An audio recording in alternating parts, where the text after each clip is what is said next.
우리 8절까지 말씀 제가 봉독합니다.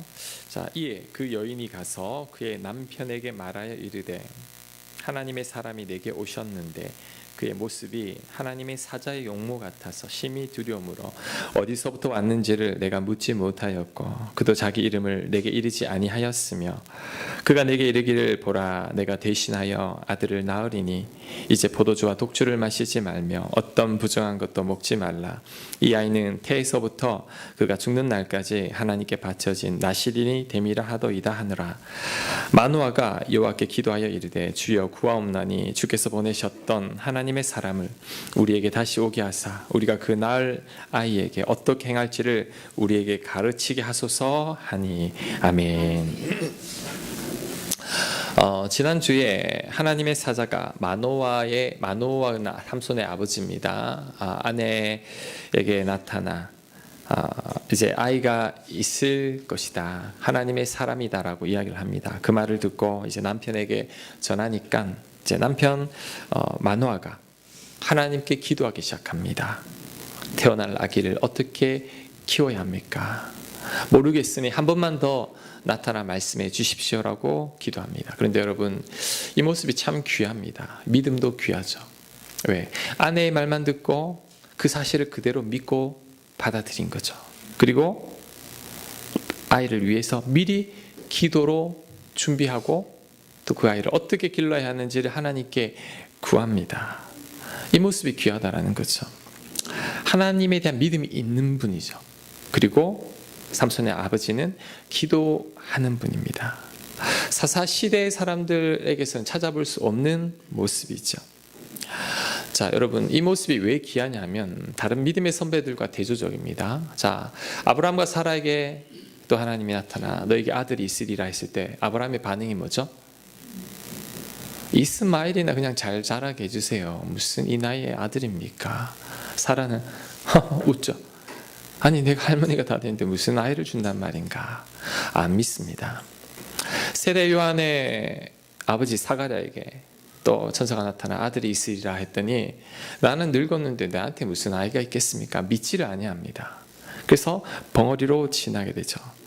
이에 반해 삼손의 부모님은 두 분 다 자녀가 없었죠. 하지만 하나님의 천사가 나타나 아들이 있으리라 했더니 그 말을 그대로 믿고 기도하며 준비하기 시작합니다. 이 모습이 귀한 거죠. 하나님께서 이 많고 많은 사람 중에 이 불쌍한 자녀 없는 이 부부를 택한 이유는 그들에게 이런 믿음이 있었기 때문일 수도 있겠다라는 생각을 해봅니다. 여러분, 하나님은 이런 믿음을 귀하게 봅니다. 보여주지 않아도 그냥 받아들이는 것, 이 믿음, 하나님 이 믿음을 기뻐하십니다. 심지어 하나님은 이 믿음을 통해 저와 여러분을 구원하기를 기뻐하셨습니다. 자, 여러분, 우리가 어떻게 구원받죠? 하나님이 나를 사랑하사 여러분을 사랑하사 당신의 사랑하는 아들을 주신 것을 믿을 때 그 아들 예수님은 우리를 위해 십자가에 못 박혀 죽으셨죠. 우리 대신 죄값을 치르셨죠. 그 사실을 받아들이고 믿을 때 하나님 우리의 모든 죄를 용서하고 하나님의 자녀로 받아주신다고 했어요. 여러분, 자, 제가 물어볼게요. 여러분, 예수님 봤습니까? 못 봤죠? 저도 못 봤어요.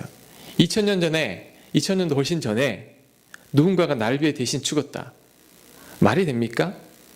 말은 안 되지만 그래도 하나님께서 약속하신 약속으로 믿고 받아들일 때 우리는 구원받는데 하나님 이 구원받는 믿음을 귀하게 본다는 거죠. 자, 여러분에게 질문해 볼게요. 여러분, 예수님 믿으십니까? 아멘. 이 믿음을 얼마나 귀하게 보는지 몰라요. 그런데 하나님은 여러분에게 한 가지 믿음을 더 요구합니다. 그게 뭐냐? 자, 우리 인생을 하나님께서 끝까지 책임지신다는 것. 하나님 그것 또한 믿기를 원합니다. 종교개혁자 칼뱅은 이것을 성도의 견인이라고 하는데 이게 뭐냐면 하나님이 저와 여러분 인생을 견인해 나가는 것, 가장 안전한 곳으로 하나님이 뜻하신 곳으로 견인해 나간다라는 것을 믿어야 합니다. 우리는 이런 믿음을 가지는 게 당연합니다. 왜? 하나님이 여러분을 사랑해서 당신의 아들 내줄 정도로 사랑했다면 여러분이 잘못되는 거 원하지 않아요. 여러분이 잘되고 복된 인생 살기를 원합니다. 그래서 하나님은 여러분의 인생을 책임진다는 거죠. 그리고 여러분 예수님을 믿는다면 한 가지 더 믿어야 됩니다. 구원받는 것뿐만 아니라 앞으로도 내 인생을 하나님께서 책임지신다는 것. 이것 또한 믿어야 합니다. 이 믿음을 하나님 기뻐하신다라는 거죠. 그런데 이 믿음이 없습니다. 여러분 예수님 믿어 구원받기 때문에 이 자리에 앉아 있는데 앞으로도 하나님께서 여러분의 인생을 책임져 주신다라는 믿음은 잘 없는 거죠. 그래서 살다가 여러분 환난을 만나고 인생 여러분 뜻대로 되지 않을 때 그때 넘어지고 낙심합니다. 근데 여러분 그렇지 않습니다. 여러분 인생이 아무리 힘들어도 환난과 시험과 고난이 있어도 절대 넘어지지 않습니다. 왜? 하나님께서 여러분의 인생을 책임지기 때문이죠. 여러분 잘못되면 하나님 손해예요. 아들하고 바꾼 존재인데 왜 여러분 인생 책임지지 않겠습니까? 우린 그걸 믿어야 한다는 거죠. 이사야 43장 2절에 보면 자, 주보 있습니다. 우리 같이 한번 읽겠습니다. 시작.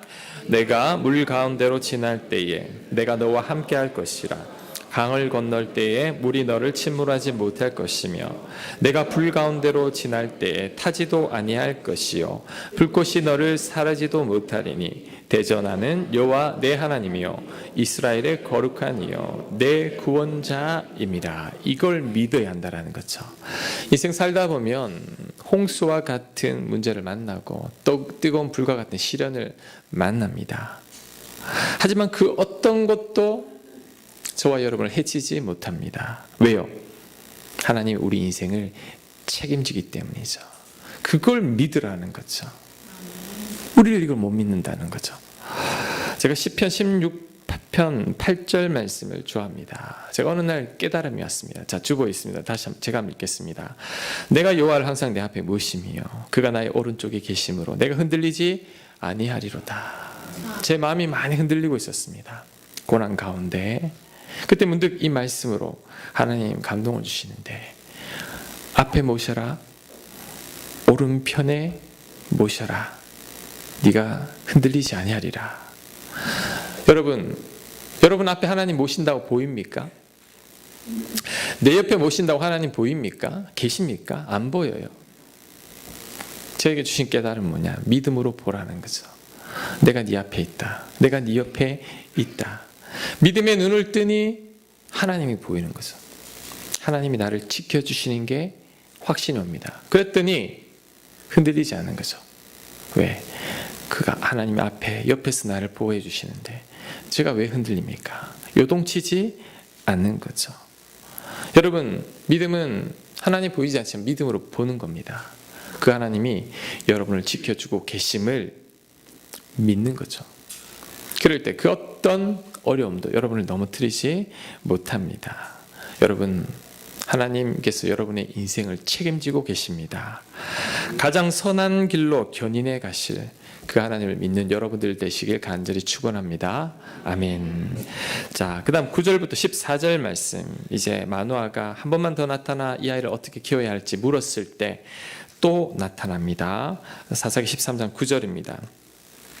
하나님이 마노아의 목소리를 들으시니라. 여인이 밭에 앉았을 때에 하나님의 사자가 다시 이제 그녀에게 임하였으나 그의 남편 마노아는 함께 있지 아니한지라. 여인이 급히 달려가서 그의 남편에게 알려 이르되 보소서 전일에 내게 오셨던 그 사람이 내게 나타났나이다 하며 마노아가 일어나 아내를 따라가서 그 사람에게 이르러 그에게 묻되 당신이 이 여인에게 말씀하신 그 사람이니까 하니 이르되 내가 그러다 하니라. 마노아가 이르되 이제 당신의 말씀대로 되기를 원하나이다. 이 아이를 어떻게 기르며 우리가 그에게 어떻게 행하리이까? 여호와의 사자가 마노아에게 이르되 내가 여인에게 말한 것들을 그가 다 삼가서 포도나무의 소산을 먹지 말며 포도주와 독주를 마시지 말며 어떤 부정한 것도 먹지 말고 내가 그에게 명령한 것은 다 지킬 것이니라 하니라. 아멘. 자, 마노아가 아이를 어떻게 키워야 할지 기도하며 물어봤더니 여호와의 사자가 다시 나타났죠. 그래서 마노아의 아내가 마노아를 불러왔는데 마노아가 다시 묻습니다. 이 질문 속에 우리가 자녀를 어떻게 양육해야 될지에 대한 비밀이 담겨 있습니다. 자, 12절 말씀만 제가 읽겠습니다. 마노아가 이르되 이제로 당신의 말씀되기로 원하나이다. 자, 이 아이를 어떻게 기르며 우리가 그에게 어떻게 행하여야 하리까? 자, 여기서 당신의 말씀되기를 원하나이다. 이게 무슨 뜻일까요? 하나님 뜻대로 되기를 원한다라는 거죠. 하나님이 주신 아들이니 하나님의 뜻대로 되기를 원합니다라고 그가 먼저 기도합니다.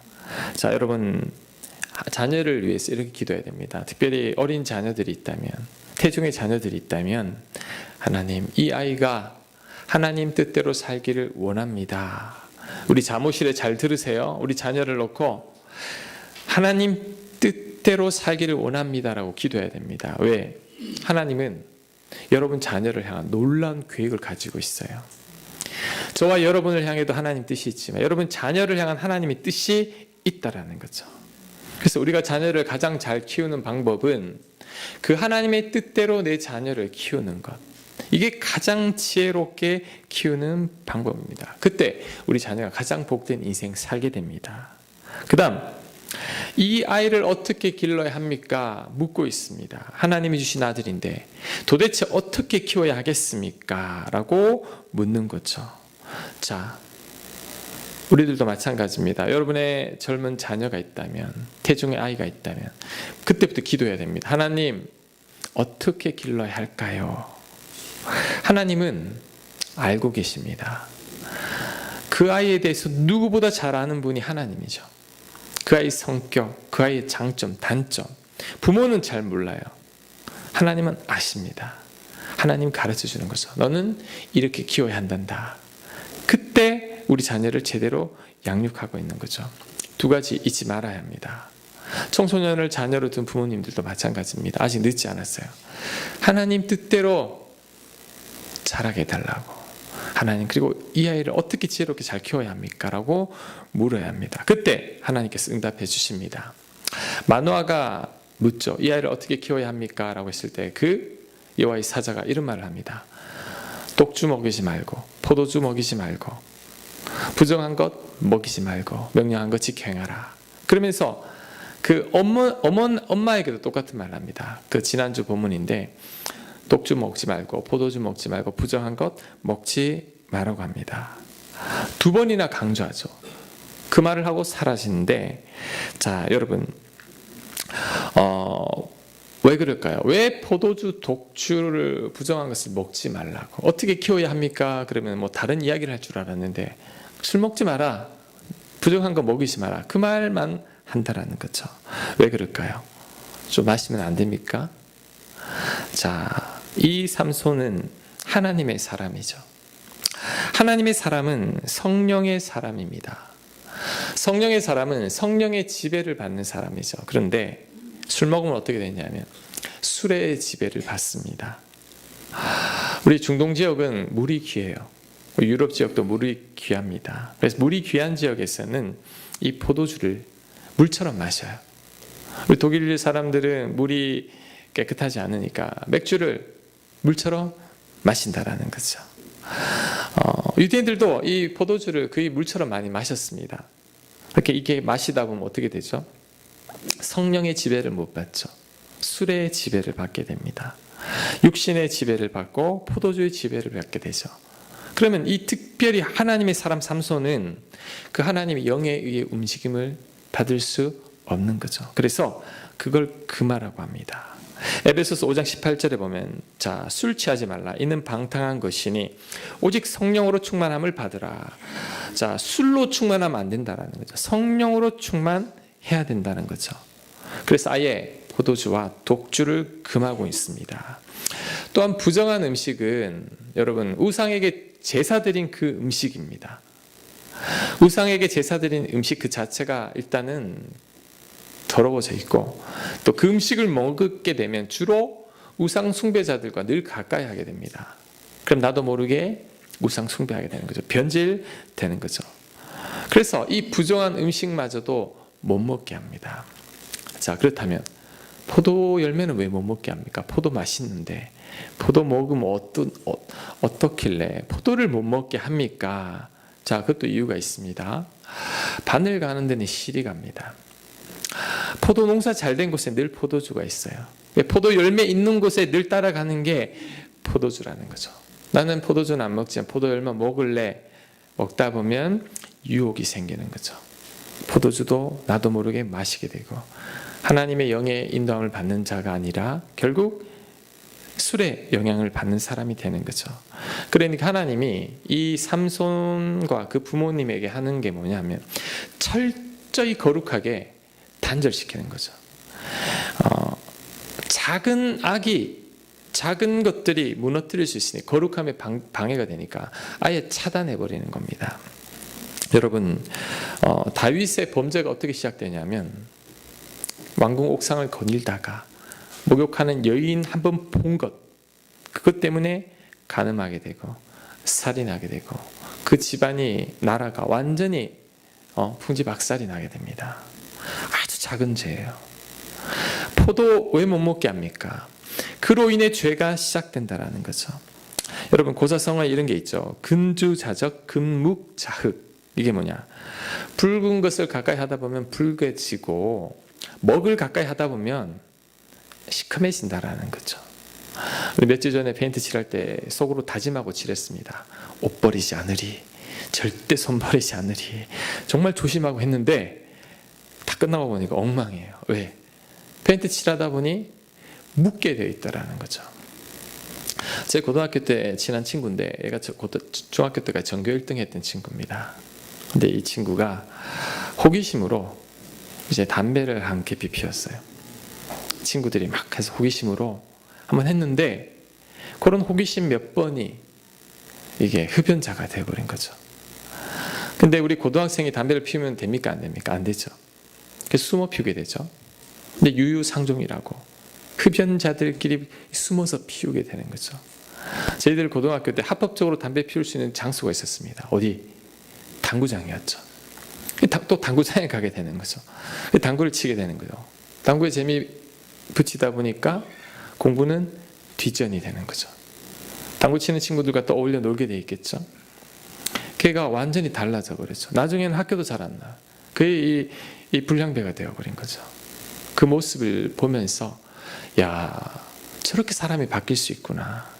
그 모든 것의 시작이 뭐죠? 호기심으로 담배 한 개피. 그게 그 아이의 운명을 완전히 바꿨다라는 거죠. 여러분, 하나님의 사람은 아예 악 근처도 안 가는 게 좋습니다.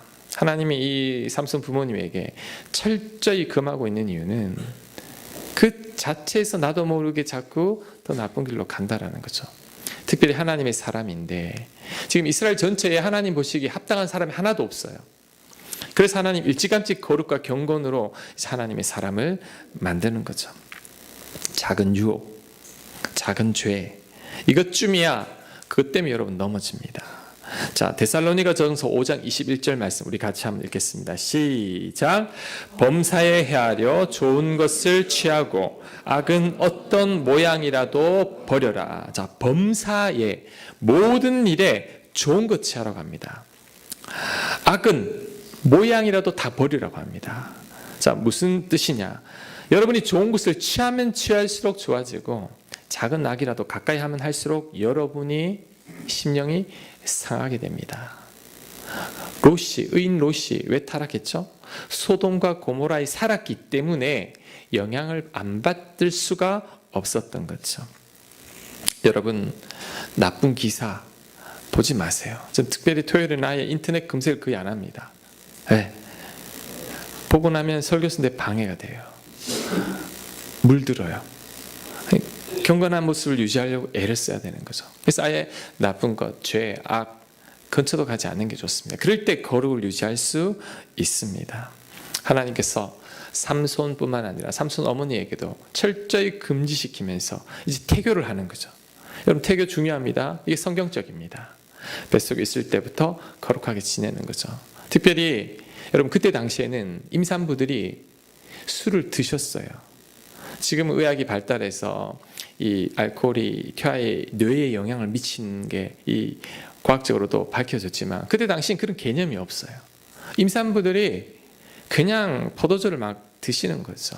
아이를 낳고 건강하지도 않고 총명하지도 않고 그런 아이들이 태어나는 겁니다. 하나님이 철저히 막는 거죠. 건강한 아이, 성령 충만한 아이를 위해서 지금부터 준비하라는 거죠. 삼손에게도 철저히 교육시킵니다. 그랬더니 이제 위대한 삼손이 탄생하게 됩니다. 자, 이제 다시 성경으로 돌아가서 15절부터 23절까지는 여러분 이제 기묘자라는 하나님의 사람이 기묘자인데 이 기묘자가 예수 그리스도라고 합니다. 이 성서 신학자들은 이제 저도 여기에 대해서 공부를 해봤는데 여기 내용이 굉장히 깊어요. 요것만 해도 한 2주 정도 해도 될 만큼. 그래서 오늘은 이 부분을 생략합니다. 나중에 한번 다룰게요. 이 그리스도로 보고 있습니다. 자, 그리스도에게 제사를 드리려고 하니 하나님께 드리라고 하면서 번제물과 함께 불과 함께 사라집니다. 자, 그리고 나서 이제 삼손이 태어나게 됩니다. 자, 그래서 그게 24절, 25절. 자, 삼손이 태어납니다.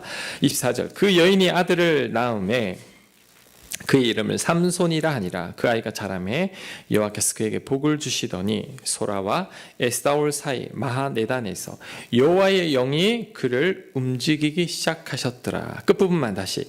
여호와의 영이 그를 움직이기 시작하셨더라. 그렇죠. 다르죠. 그는 구별된 경건한 자녀였는데 이제 어릴 때부터 여호와의 영이 그를 움직이기 시작합니다. 뱃속에서부터 철저히 준비받았더니 하나님의 영이 움직이는 사람이 된 거죠. 예수님이 생각납니다. 자, 누가복음 4장 1절 말씀. 예수께서 성령의 충만함을 입어 요단강에서 들어오사 광야에서 40일 동안 성령에게 이끌리시며. 예수님이 성령에 이끌리는 사람이죠. 자, 우리 또한 영에 이끌리는 사람이 되어야 합니다. 우리 모두의 목표가 되어야 합니다. 그런데 여러분, 그 반대의 사람이 있습니다. 이 가운데도, 자, 여러분 저를 보세요. 우리 가운데도 영에 이끌리는 사람이 있고 그 반대의 사람은 누구냐? 내가 움직이는 사람입니다. 영이 움직이는 사람이 있고 내가 움직이는 사람이 있습니다. 그렇다면 두 사람의 차이가 뭐냐? 제가 세 가지를 말씀드립니다. 여러분 어디에 속해 있는지 한번 보십시오. 첫째, 영이 움직이는 사람은 기다리는 자입니다.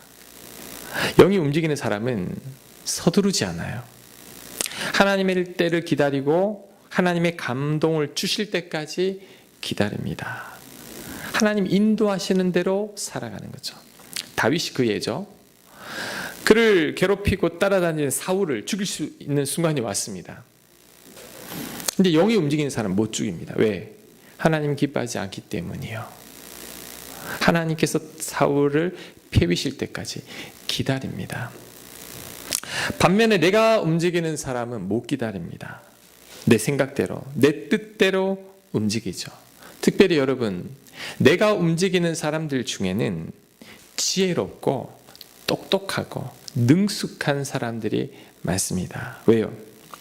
내 능력으로 잘할 수 있으니까 하나님 안 기다려도 돼요. 성경의 대표적인 사람으로 야곱이죠. 똑똑하죠. 지혜롭죠. 꾀가 많죠. 하나님의 손길 못 기다립니다. 자기가 다 해버리죠. 그런데 내가 움직이는 사람은 당장은 편해 보이지만 그가 나중에 가보면 아주 힘든 인생 살게 됩니다. 야곱이 그랬죠. 내가 움직이는 사람이 영이 움직이는 사람을 보면 굉장히 답답해합니다. 다윗이 사울을 죽이지 않았을 때 부하들이 답답해하죠. 아니 죽이면 더 이상 도망다니지 않아도 되는데 왜 왕은 죽이지 않습니까? 정말 답답하죠. 근데 영이 움직이는 사람은 쉬운 길이라고 해도 하나님 기뻐하지 않을 것 같으면 안 갑니다. 하나님이 사울 죽이는 거 기뻐하지 않거든요. 그러니 죽이지 않는 거죠. 하나님의 때를 기다리고 하나님이 인도하실 때까지 기다립니다. 여러분은 어떤 사람이죠? 영이 움직이는 사람이 되어야 합니다.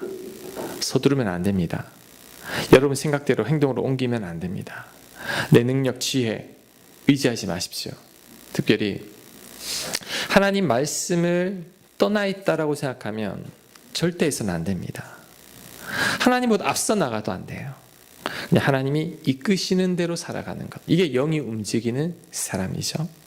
자, 두 번째 영이 움직이는 사람은 내가 죽은 사람입니다. 하나님의 영이 어떤 사람을 잘 움직이느냐 하면 내가 죽은 사람.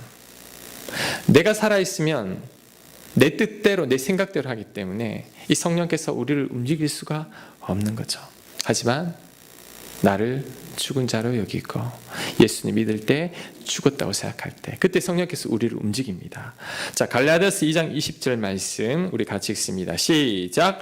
내가 그리스도와 함께 십자가에 못 박혀 죽었나니 그런즉 이제는 내가 사는 것이 아니요 오직 내 안에 그리스도께서 사시는 것이라. 자, 그리스도와 함께 십자가에 못 박혔다. 그때 죽었다라는 거죠.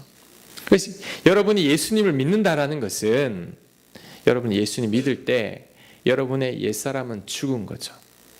이제 여러분이 사는 것은 여러분 안에 계신 성령께서 여러분의 주인이 되어 여러분이 다스리도록 살아야 합니다. 제 안에 옛사람이 꿈틀댈 때 내 안에 내가 막 살아날 때 저는 이 갈라디아서 2절 20절 말씀 암송합니다. 내가 그리스도와 함께 십자가에 못 박혔나니 내가 죽었나니 내가 죽었나니 내가 죽었나니.